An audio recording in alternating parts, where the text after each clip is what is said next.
e graça do Senhor Jesus. Eu queria que você ficasse junto com uma pessoa que está do seu lado. Que você orasse por essa pessoa. Pode aumentar um pouquinho o retorno. Que você orasse com essa pessoa por 1 minuto. Eu queria pedir que você deixasse Deus usar o teu coração e os teus lábios. Eu queria pedir que você abrisse a sua boca para orar por essa pessoa. E eu queria que você deixasse fluir Deus através da sua vida. Porque eu sei que nesta noite eu posso afirmar que Deus habita no meio da sua igreja. E que você não está sozinho nesta noite. O Espírito do Senhor está em ti. E você pode abrir a boca e falar com Ele nessa noite. E não há nada que impeça você de abrir a boca. Ora por Ele agora e deixa Deus usar o teu coração. Deixa Deus usar os teus lábios, crente. Deixa Deus usar a tua vida como vaso. Você é como um vaso diante de Deus. Oh, clama a Ele, clama a Ele. Deixa Deus te usar, deixa Ele te usar. Ora como você acha que deve orar nesse momento. Não se importe com o que vem à sua boca. É Deus que vai te usar para orar. Xarabarabacandaraia. Xurianamanaleia. Esu otabateba.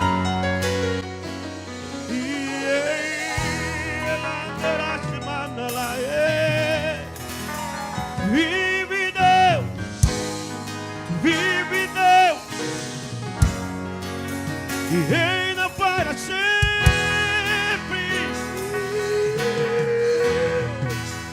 reina para sempre, Deus, no meio do teu povo e tua igreja, que se levanta para orar, levanta para clamar, levanta para invocar o teu nome santo, Deus. Vem nesse lugar, Senhor, e habita no meio do teu povo.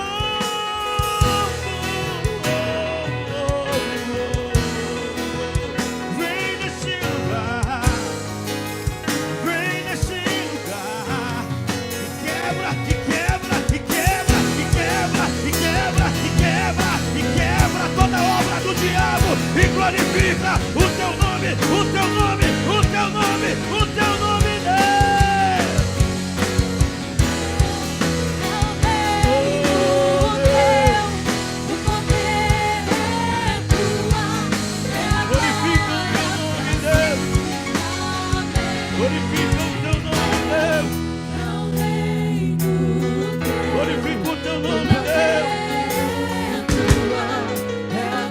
Exalta o teu nome, Jeová. É a tua eclesia, é a tua igreja que se levanta. Glorifica o teu nome, Deus.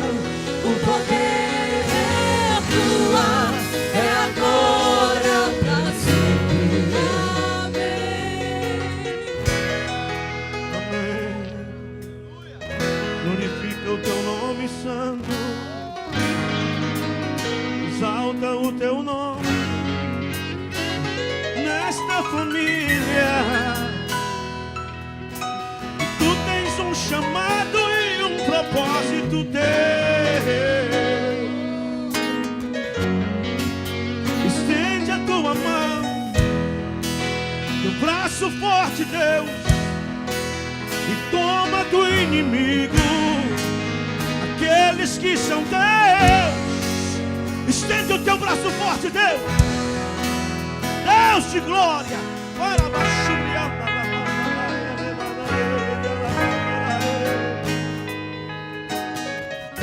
Glorifica o teu nome.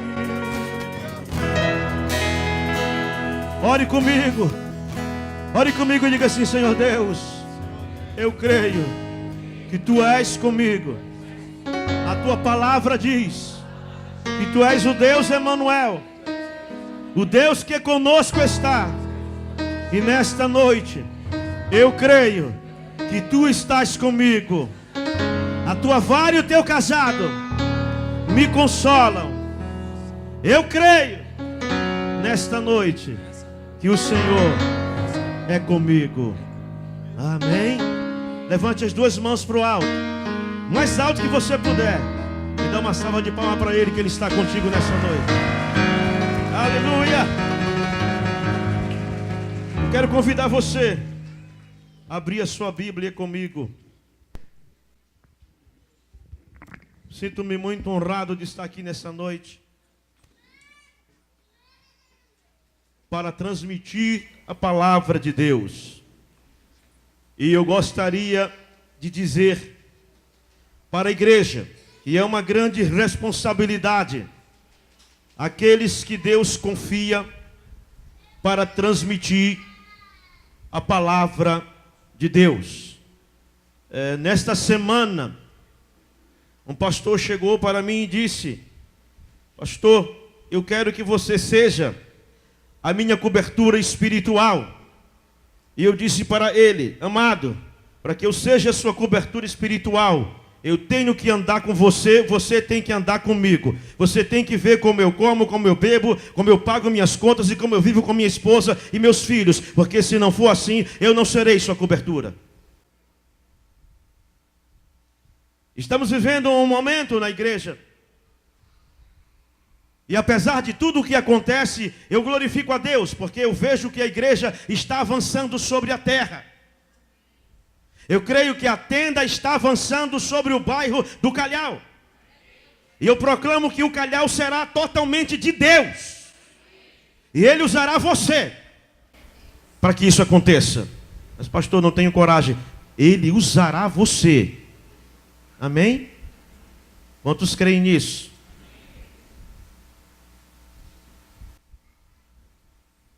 Apesar disso, nós temos visto e ouvido coisas que não glorificam a Deus, que não exaltam a Deus, acontecendo em nosso meio. Eu gostaria que você abrisse sua Bíblia no capítulo 5 de Mateus. Os que quiserem ouvir a palavra de Deus podem ficar. Os que quiserem ouvir a palavra do homem podem ir. O culto terminou para vocês. Os que quiserem ouvir a palavra de Deus podem ficar. Eu já fiz uma declaração bem ousada. Fui pregar num círculo de oração, que é aqueles movimentos, o irmão deve conhecer aquele movimento muito glorioso, né? Do reteté, o sapateado. Acho maravilhoso aquilo. Dançar no espírito. Eu nunca desci no espírito daquela maneira. Já desci no espírito de outras formas. Mas eu acho lindo. Eu fiz uma declaração que parecia absurda no ouvido dos irmãos. Eu disse para os irmãos duas coisas. A primeira foi: irmãos, oração não transforma a vida de ninguém. E a segunda declaração foi essa: o que transforma a vida do homem é a palavra de Deus. Eu vou repetir para você: oração não transforma a vida de ninguém. Agora eu vou dizer para você outra coisa: o que transforma a sua vida é a palavra de Deus. Amém? A oração é um veículo que leva você a ter comunhão com Deus, a conhecer Deus, compreender Deus e experimentar Deus. Agora, o que transforma a sua vida é a palavra de Deus. Pode pular, gritar, saltar, falar em línguas estranhas. Se andar na palavra, glória a Deus.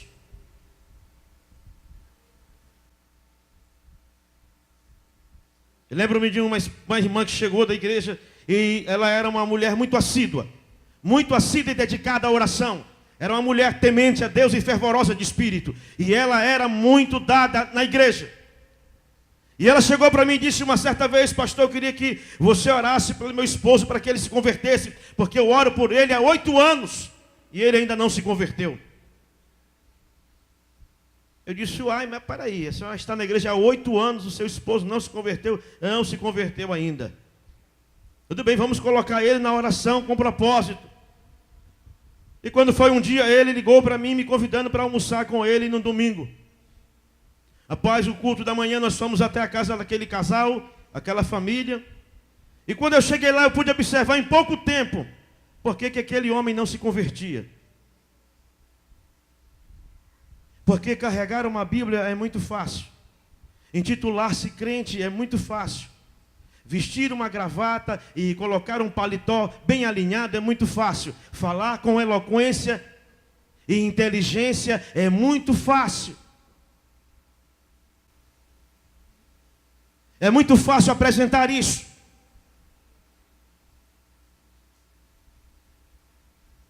E precisou ficar pelo menos 30 minutos junto com aquele casal para mim perceber por que aquele homem não se convertia. Era muito simples. Ela orava e pedia a ele para Deus, e Deus já tinha dado ele para ela, e ela empurrava ele para o Satanás, para o inferno, porque o seu testemunho dentro de casa não era condizente com o que ela vivia na igreja.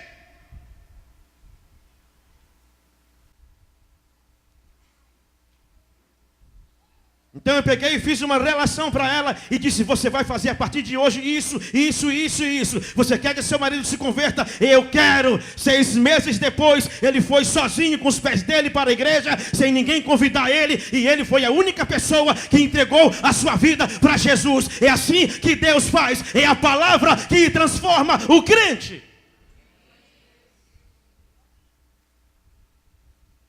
E eu queria discorrer com os amados irmãos do capítulo 5 de Mateus. Se você vê que tem uma pessoa que está do seu lado que não possui a Bíblia, por favor, faça a leitura com esta pessoa. E depois eu peço você e reforço este convite. Desliga o seu celular, então coloque ele no silencioso. E depois você responde a mensagem ou a ligação. Verso de número 3. Bem-aventurados pobres de espírito, porque deles é o reino dos céus. Você pode repetir isso comigo?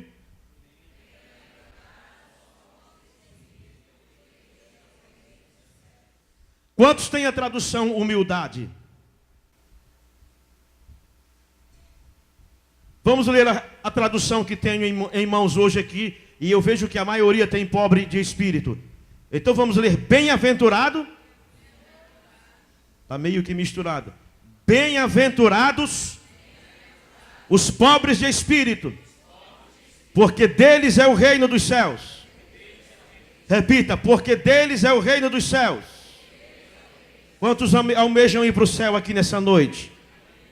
Quantos estão escalados para ir para o céu? Levanta a mão bem alto assim, eu quero ver. É bom ter essa convicção. Jesus começou trazendo uma confusão mental aos fariseus e judeus, quando ele fez esta declaração. E eu queria parafrasear bem aqui para demonstrar para você mais ou menos como é subir para o céu. Quem quer subir para o céu tem que aprender da maneira prática o que Jesus ensinou. Para mim subir a este palco, eu uso 2 degraus. Para acessar o palco, eu subo. No céu é diferente. Para mim entrar no céu, eu tenho que descer. E o meu primeiro degrau é um degrau muito difícil de eu colocar o pezinho e começar a caminhar. E Jesus ensinou isso no capítulo 5 de Mateus. No versículo de número 3, ele começa a fazer uma declaração paradoxal.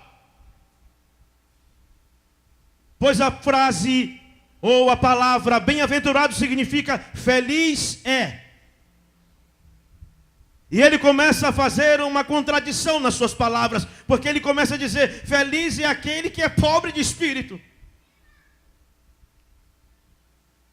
E infelizmente, se vocês não sabem, ainda no começo do ano, o nosso estado ainda é o estado mais pobre da federação. O IDH é o menor de todos. E agora, como é que eu posso entender que alguém que não tem o que comer, alguém que não tem o que vestir, alguém que não tem onde morar, não tem moradia, como é que alguém pode ser feliz na pobreza? E Jesus fez essa declaração, que existe uma felicidade, que existe um gozo, que existe uma alegria, que existe uma paz. E os fariseus começavam a olhar entre si, mas o que ele quer dizer com isso?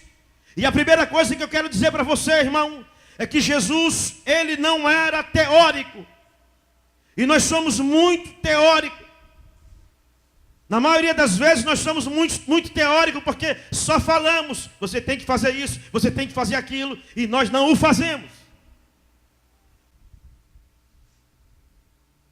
Nós não praticamos. E Jesus, ele mostrava e depois ele enviava os discípulos a fazer.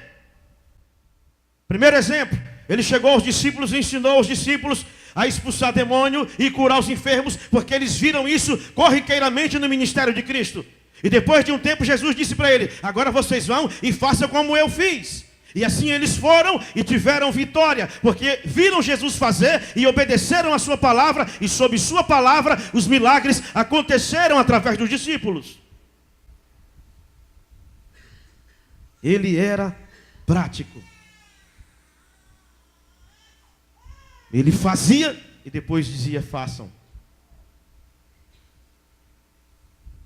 Às vezes o pai diz para o filho: filho, você não deve beber, mas o pai bebe.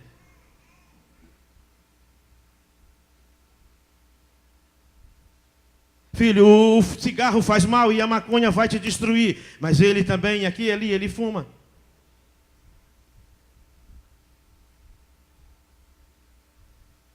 E até mesmo na liderança das células. Outro dia eu orei por um líder de célula de 30 células. Não foi aqui na tenda, viu, irmãos? Não se assustem, não. Ele tinha 30 células e ele caiu endemoniado na minha frente. Ele estava mais no mundo do que falando de Deus. Cheguei na hora, porque o pastor não estava dando conta dele, e o pastor era um ancião. E já estava cansado e suado, e com os olhos fechados orando, e ele todo torto no chão. E foi a hora que eu cheguei no corredor da igreja, o pastor estava cansado de orar por ele. E quando o pastor abriu os olhos que ele me viu, ele disse: graças a Deus, porque eu acabei de orar a Deus e dizer: Senhor, envia um anjo para me ajudar, que eu não vou conseguir. E foi a hora que o Senhor chegou e me tocou para chegar até ali. E era uma legião de demônios.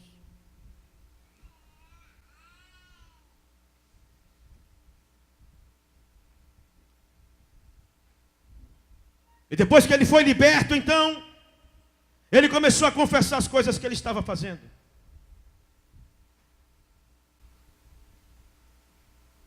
Irmãos, o cristianismo é coisa séria. Andar com Jesus é coisa séria. Antigamente, quando chegava um crente numa empresa para entregar um currículo, todo mundo queria pegar o currículo dele. Hoje, quando diz assim: qual é a religião dele? Ixi, ele é crente. Não, peraí. Segura aí esse currículo aí.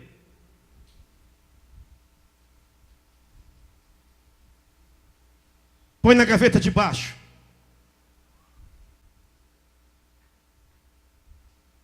E ele foi muito prático, ele não foi teórico, ele o fazia e depois fazia com que os discípulos caminhassem semelhante a ele. E aqui agora ele começa a discorrer a maneira mais difícil para subir ao céu. E eu quero compartilhar isso com você. E a primeira coisa que eu quero que você entenda é que em pelo menos 2 momentos Jesus manifestou essa pobreza de espírito. No nosso conceito cultural, país, Brasil, pobreza de espírito é falta de conhecimento, é falta de educação ou falta de inteligência. E não é isso que a Bíblia ensina para nós nesta noite.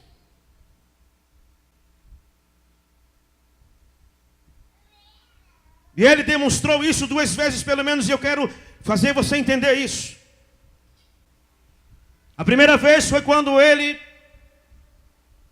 ao celebrar a ceia com os discípulos, reservou um lugar bem bonito, talvez semelhante a esse, bem arrumado, tudo adornado, e ele entra com uma toalha no ombro, e entra com uma bacia de água nas mãos, e todos eles sabiam a cultura do judeu, a cerimônia de lavar os pés uns do outro, e isso era comum entre judeus. E quando eles olharam Jesus entrando com aquela bacia, eles ficaram discorrendo entre si: bom, ele vai dar essa bacia com essa toalha para o João Marcos. Não. Ele vai dar essa bacia para o pastor Tarquinho. O pastor Tarquinho, ele merece lavar os pés de todos aqui na igreja. Não, ele vai dar a bacia para o pastor Enoque, porque ele tem cara de lavar pé de gente mesmo. Ele já parece até que é profissional nisso. E eles começaram a discorrer entre si quem seria a pessoa escolhida para lavar o pé de quem? Porque eles jamais imaginavam que Jesus pudesse tomar aquela atitude e fazer aquilo diante deles. Por ser ele o Filho de Deus.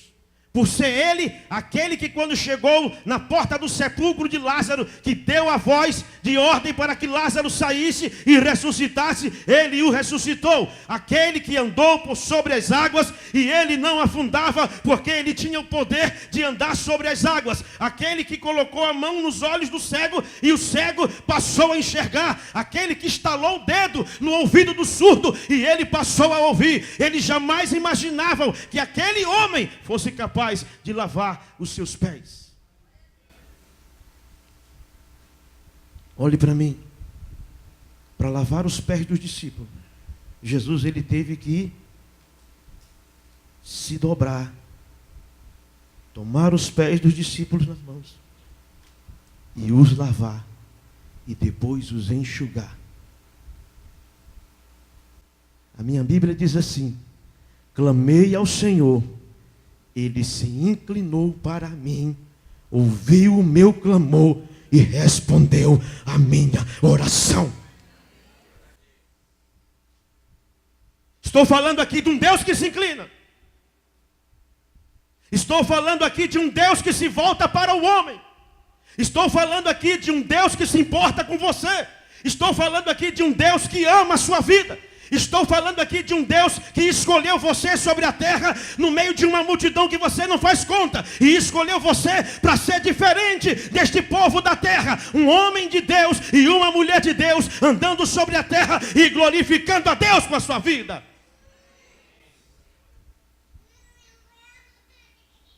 Esse foi o primeiro momento. Segundo momento, Jesus foi vendido por quantas moedas de prata? Quantas moedas? Quantas moedas? 30 moedas de prata. Olhe para mim. 30 moedas de prata representavam, João, o preço de um escravo na sua velhice. Era como se você comprasse um escravo já na sua velhice e doente, para que ele ficasse abrindo e fechando a porteira da sua fazenda.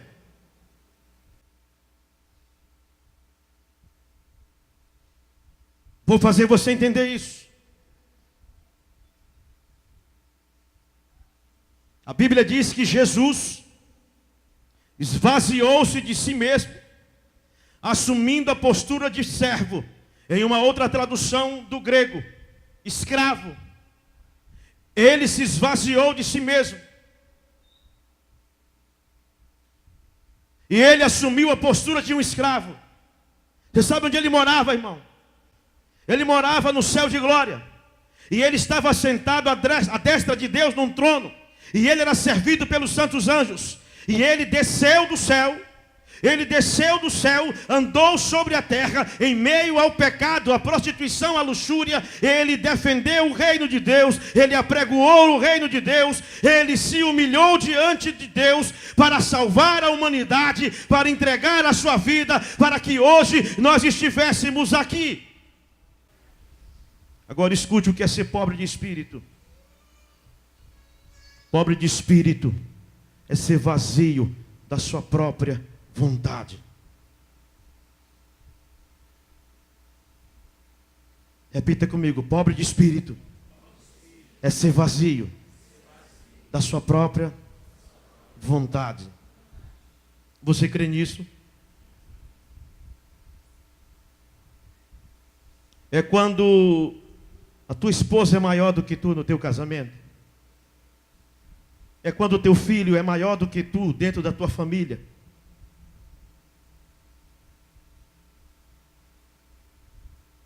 Infelizmente, o homem é dotado de um ego super elevado. Tudo o que ele faz, ele quer ser notado. Ele quer notoriedade, ele quer status, ele quer reconhecimento por tudo o que ele faz.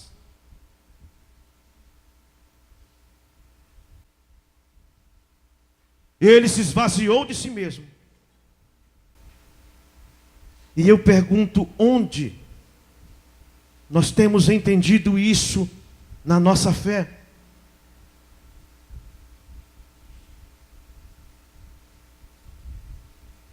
É difícil.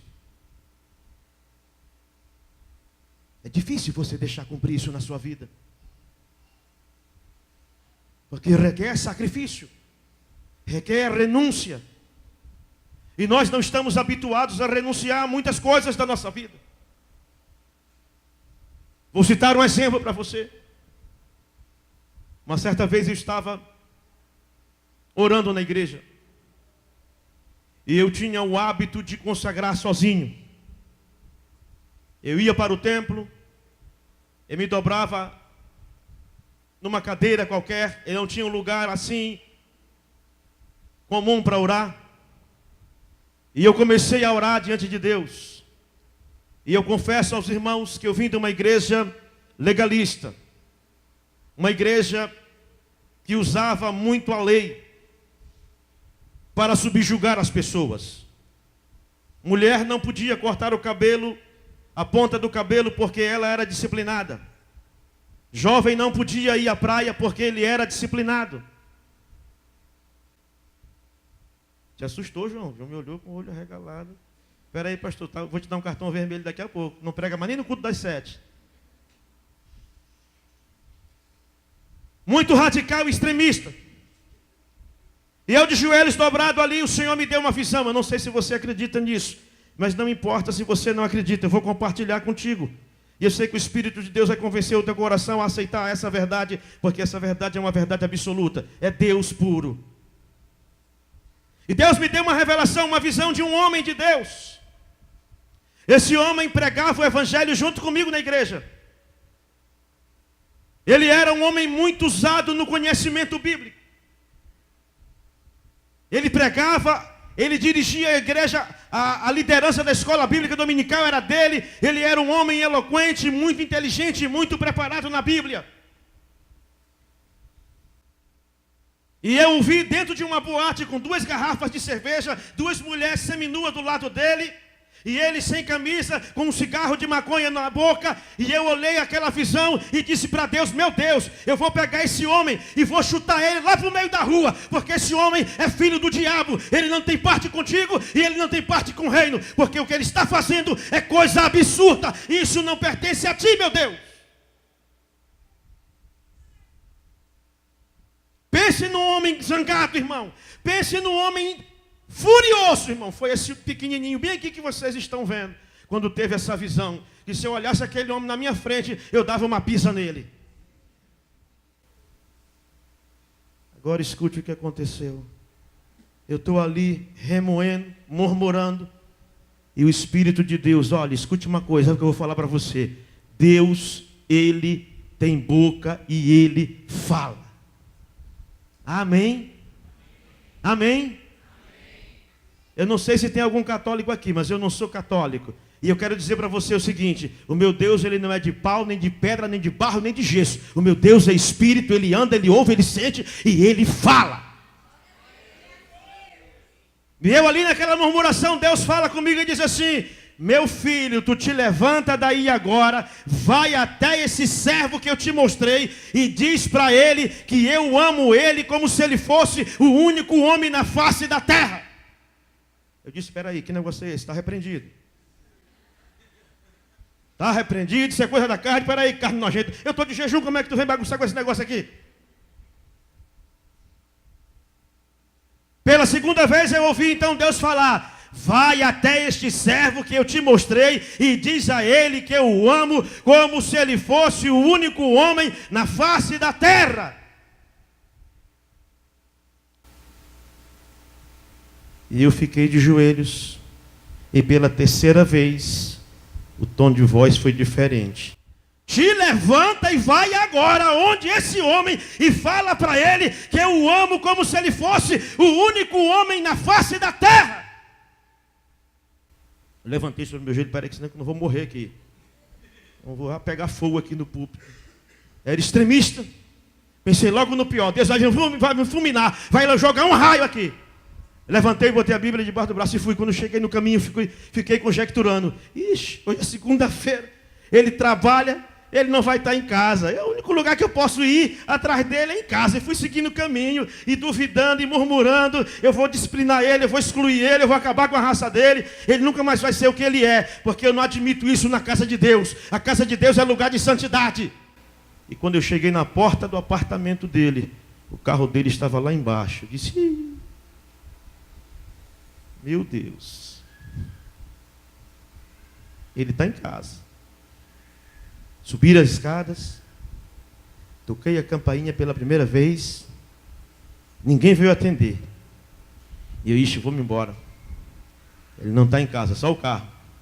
Toquei a segunda vez, nada. Toquei a terceira vez, lá vem ele. Quando ele abre a porta, irmão, ele está com os olhos vermelhos e o rosto banhado de lágrimas. Eu olhei para ele e disse assim: meu filho, eu não quero nem saber o que está acontecendo contigo. Eu só vim te dizer uma coisa para ti. Deus mandou te falar assim: diz a ele que eu o amo como se ele fosse o único homem na face da terra. Quando eu disse isso para ele, ele caiu de joelhos na minha frente e começou a gritar e pedir perdão para Deus e chamar por Deus e dizer: eu quero me reconciliar com meu Jesus agora, porque eu sei que Jesus me ama e que ele me vê. Xarabarabacandaraia.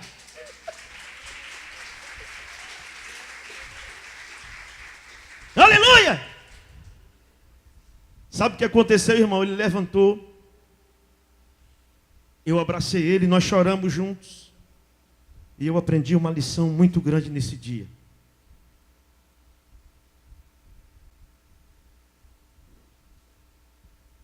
Eu andava com uma régua, irmão, chamada medida de santidade.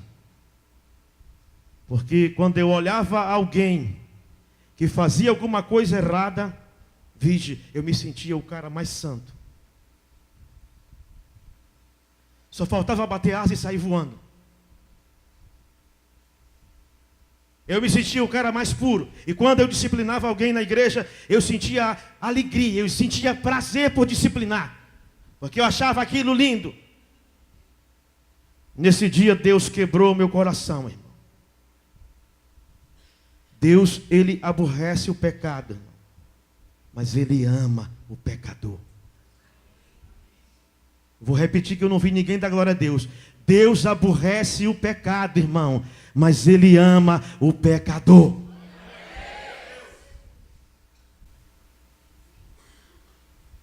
Este homem hoje, ele é o diretor de um seminário cristão. E ele continua pregando a palavra de Deus. Ele continua sendo servo de Deus. Casado. Tem filha. Eu poderia ter matado ele. Eu poderia ter jogado ele nos braços de Satanás e dito para Satanás: mata ele. Porque é assim que nós muitas das vezes fazemos.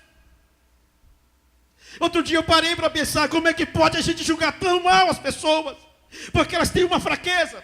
Porque elas pecam diante de Deus e nós apontamos e nós julgamos e nós matamos. Porque é isso que nós fazemos. Eu ouvi um pregador dizer certa vez que o exército que mais mata a gente chama-se a Igreja de Jesus. E eu fico observando, sabe o quê? Às vezes o camarada vem todo quebrado, viciado em drogas, cheirador de pó, cheirador de cocaína, traficante, se converte, se torna um homem de Deus. No dia que ele peca, nós enterramos ele, porque achamos que Deus, que salvou ele naquele dia, que trouxe ele do tráfico, não pode mais mudar a história dele para ser uma nova história de novo.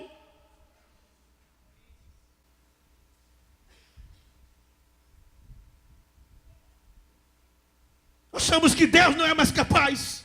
Achamos que Ele deixou de ser Deus para perdoar. Achamos que Ele deixou de ser Deus para purificar. Achamos que Deus deixou de ser o Deus Todo-Poderoso. O que está acontecendo conosco? Quem somos nós?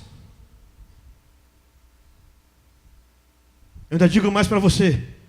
Muitos de nós vamos ter surpresa no céu, porque nós vamos pensar que vamos encontrar pessoas lá, e nós não vamos encontrar. E pessoas que nós achávamos que não iríamos encontrar lá, nós vamos topar com essas pessoas no céu.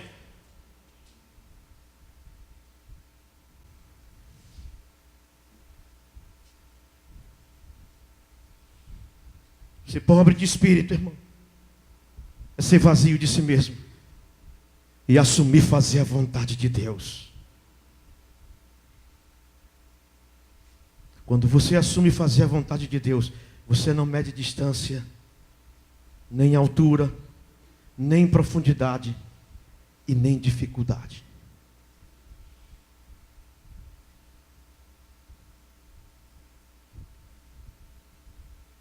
Eu queria a ajuda de 3 irmãos aqui.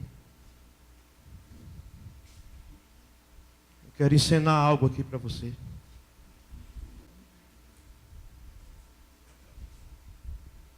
O fundamento de ser vazio de si mesmo em Cristo é isso aqui que eu vou mostrar para você. 3 belos jovens. Eu pergunto para você, diante de Deus, no relacionamento entre o homem e Deus, quem pecou? Quem pecou, irmão?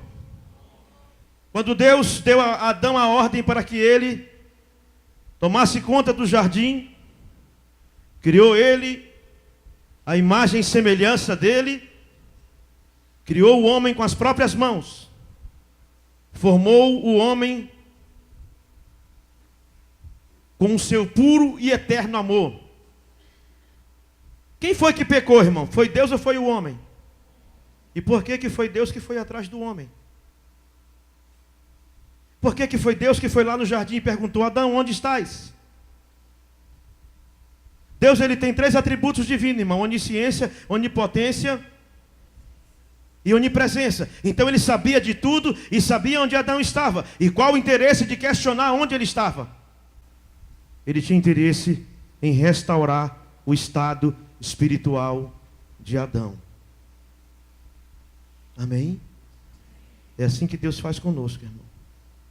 Quando Deus levanta alguém para te incomodar, para dizer: vamos, você consegue, você vai vencer, você vai conseguir. Eu estou junto contigo, eu não vou deixar acontecer de novo, porque eu vou estar sempre perto de você. Eu estou trabalhando com um casal na igreja, que o meu pastor disse assim para mim: meu pastor, meu filho, tu é muito paciente. Se eu fosse tu, eu já tinha deixado esse rapaz de mão. Ele disse: se eu deixar esse rapaz de mão, eu rasgo minha Bíblia e vou para o mundo, porque foi para isso que Deus me fez na terra.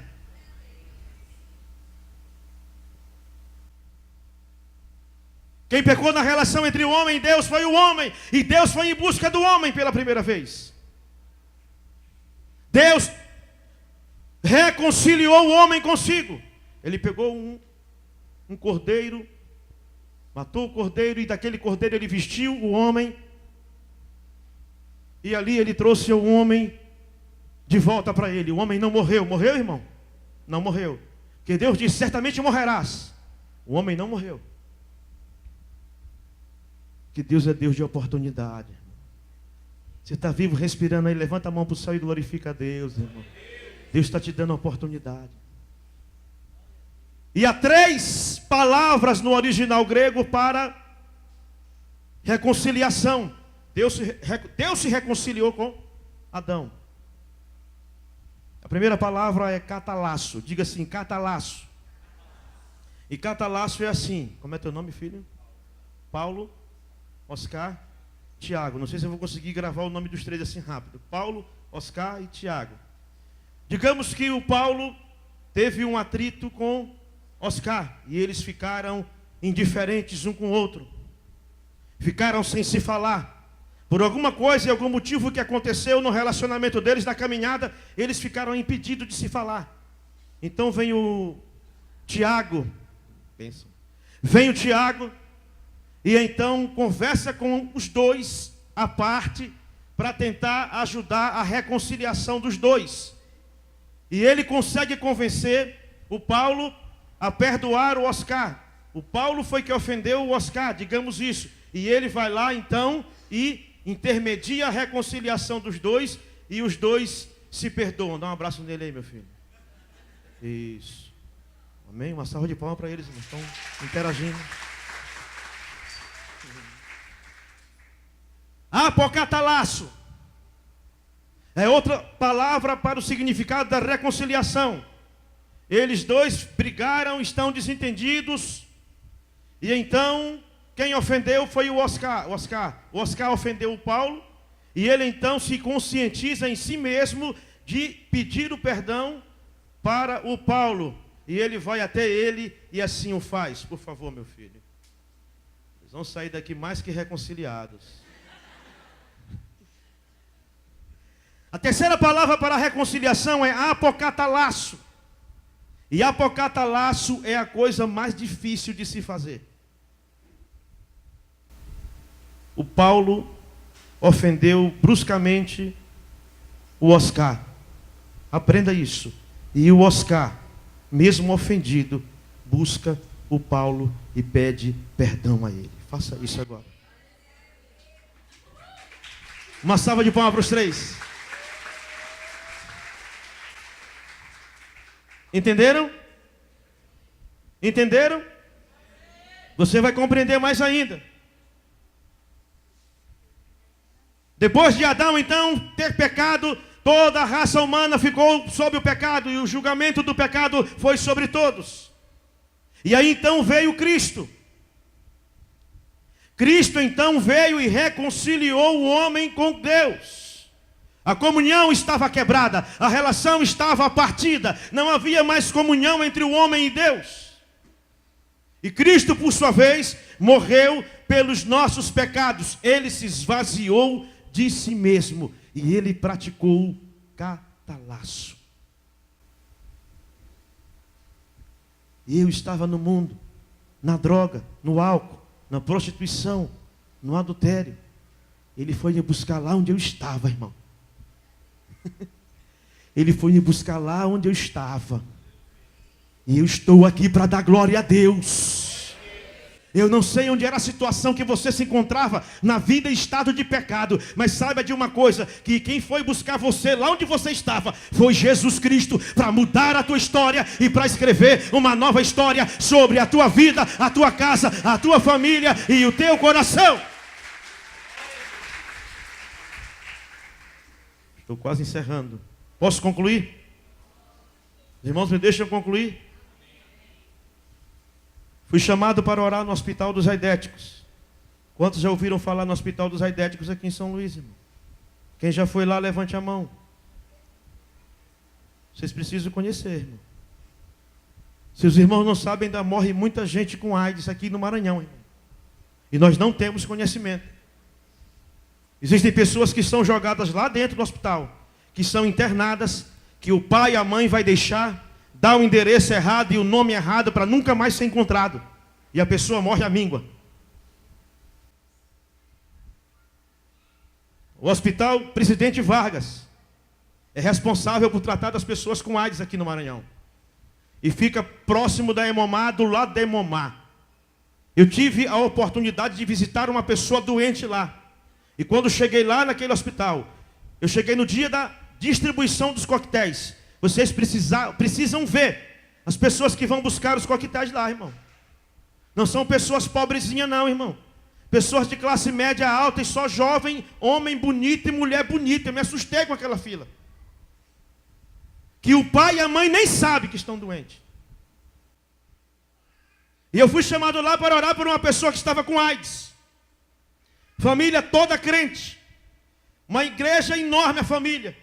E eu fui chamado para orar por ele porque ele estava doente. E a família dele disse assim: você pode ir lá, posso?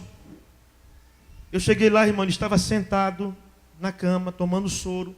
Ele respirava tão ofegantemente que eu conseguia conferir as costelas dele. O seu corpo estava coberto de placas, tipo hematomas. E eu fui orar por ele. E quando coloquei a mão sobre ele, conversei com ele de Jesus. Perguntei por que ele tinha se afastado, ele não quis falar. Ele só queria que eu orasse por ele. E quando eu comecei a orar por ele, Deus falou comigo e disse assim: olha, para bem aí porque ele precisa perdoar uma pessoa. Eu disse: meu Deus, mas Eu virei para ele e disse assim: meu filho, o que foi que aconteceu na tua vida? Porque você precisa liberar o perdão sobre uma pessoa. Porque se você não liberar o perdão sobre essa pessoa, você vai morrer dessa enfermidade e ainda vai para o inferno. E ele olhou para mim e disse assim: pois eu vou morrer e vou para o inferno, mas eu não perdoo essa pessoa. Eu olhei para ele e disse assim: então tu fica com a tua enfermidade, que eu vou embora com a minha sanidade. E virei as costas para ele e ele gritou: não, pastor, não vai embora. Ele me chamou e disse: vem aqui domingo que vem, que eu vou perdoar o meu tio. Não tem crianças aqui no recinto, tem, irmão? Só tem adulto, né? Só tem adulto.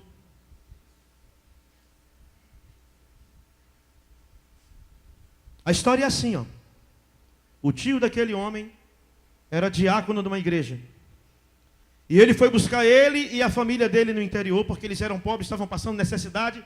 E ele abrigou ele na casa dele e deu um emprego a ele.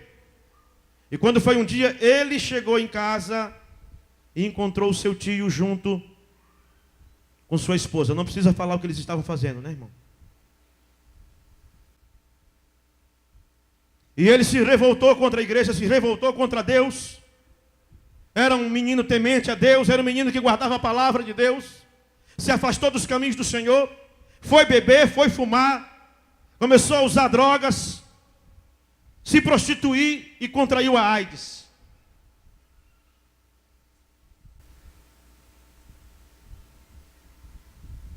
E eu fui convidado para orar por aquele homem.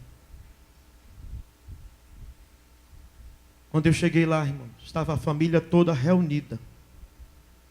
Toda a família estava reunida no hospital.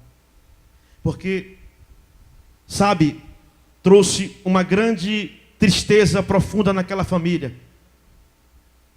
Esse acontecimento. E quando eu cheguei lá, eles estavam reunidos. E por incrível que pareça, aquele irmão, era um irmão que eu conhecia há muito tempo. Eu vim de uma igreja que saiu de dentro da igreja dele, por isso ele não me dava a paz do Senhor. Quando eu encontrava ele na rua que eu ia dar a paz do Senhor, ele dizia oi. Se eu estivesse andando numa calçada, ele estivesse na mesma calçada, era que nem judeu e samaritano, ele passava pela calçada para não falar comigo.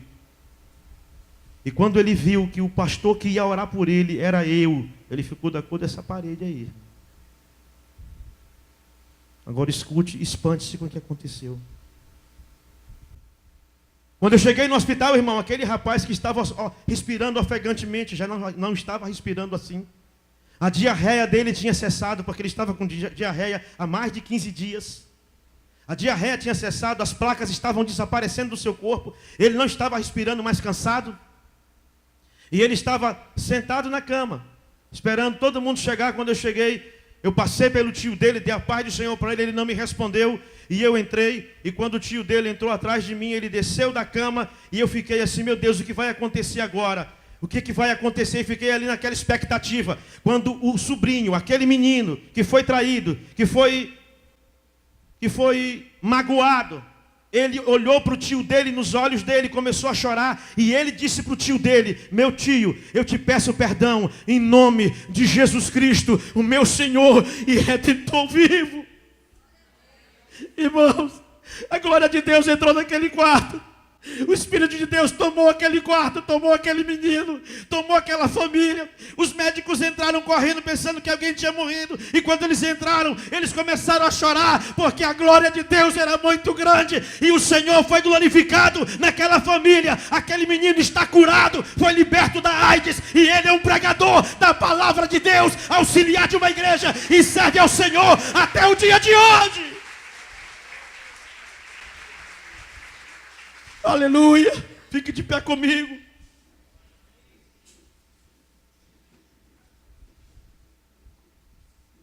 Eu não sei se você tem ofendido uma pessoa que está aqui. Eu também não sei se você está com um processo desse na sua vida, e esta pessoa não está aqui. Mas você precisa pedir perdão para esta pessoa. Você precisa pedir perdão para o seu pai. Você precisa pedir perdão para sua mãe. Você precisa pedir perdão para o seu irmão. Você precisa pedir perdão para o seu líder de célula. Você precisa liberar o perdão. Esse é o princípio do degrau que nós temos que pisar para chegar até o céu. Esse é o primeiro degrau. Quantos querem ir morar no céu, levante a mão. Então você tem que aprender a perdoar. Feche os teus olhos aí. Pensa nessa pessoa que você precisa perdoar. Não importa o que ele tenha feito contra você. Você, quando o encontrar, vai fazer como Jesus fez contigo.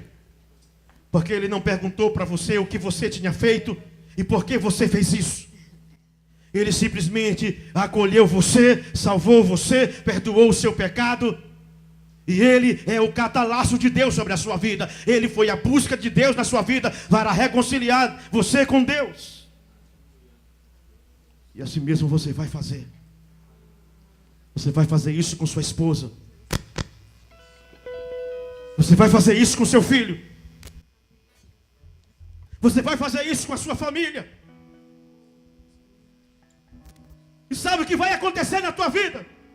Eu profetizo que vai haver um romper de Deus na tua vida, no teu ministério, na tua família e na tua casa. E você não será mais vazio de Deus, será cheio do Espírito Santo na casa de Deus e por onde quer que você andar. Você crê nisso?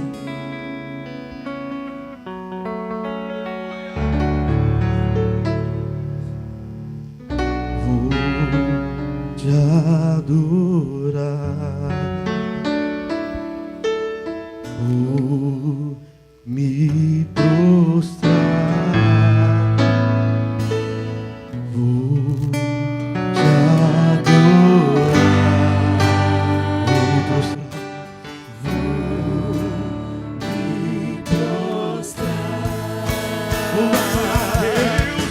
me prostrar,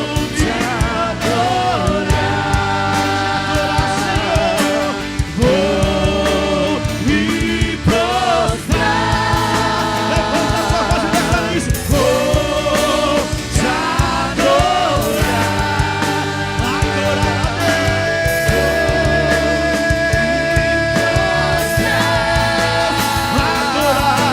vou te adorar.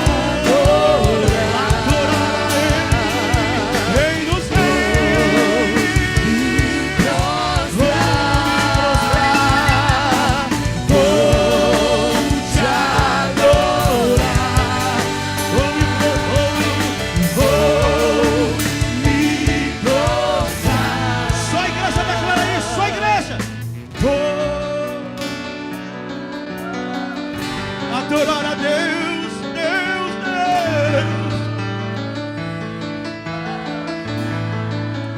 Adorar a Deus.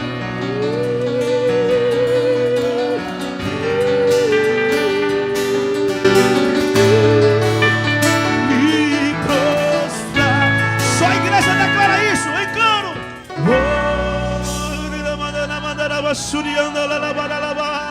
Ela vai cheia mais. Vou me prostrar diante dele.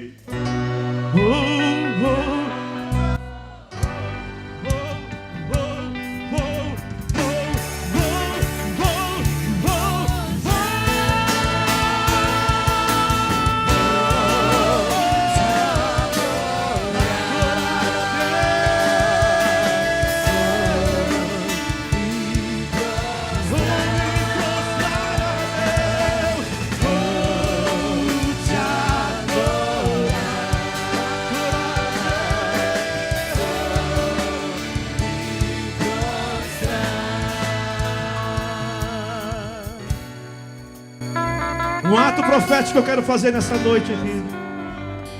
E eu quero convidar você a virar para a pessoa que está do seu lado. Vira para a pessoa que está do seu lado, segura na mão dele, segura na mão dela. Vou adorar a Deus.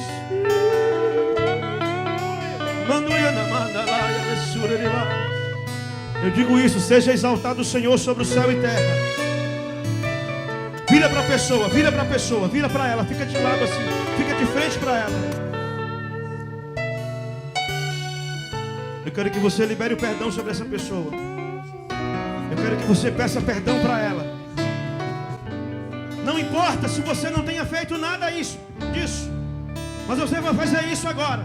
E se você tiver isso no coração acerca de alguma pessoa, eu quero que você libere o perdão. Mesmo que essa pessoa não esteja aqui agora, ela vai ser alcançada. Ela vai ser alcançada. Ela vai ser alcançada. Ela vai ser alcançada. Ela vai ser alcançada. Ela vai ser alcançada pela tua oração nessa noite. Diga assim, em nome de Jesus. Diga em nome de Jesus. Eu te peço perdão. Eu te peço perdão. Perdoa-me. Perdoa-me. Porque eu sei que no perdão Deus está.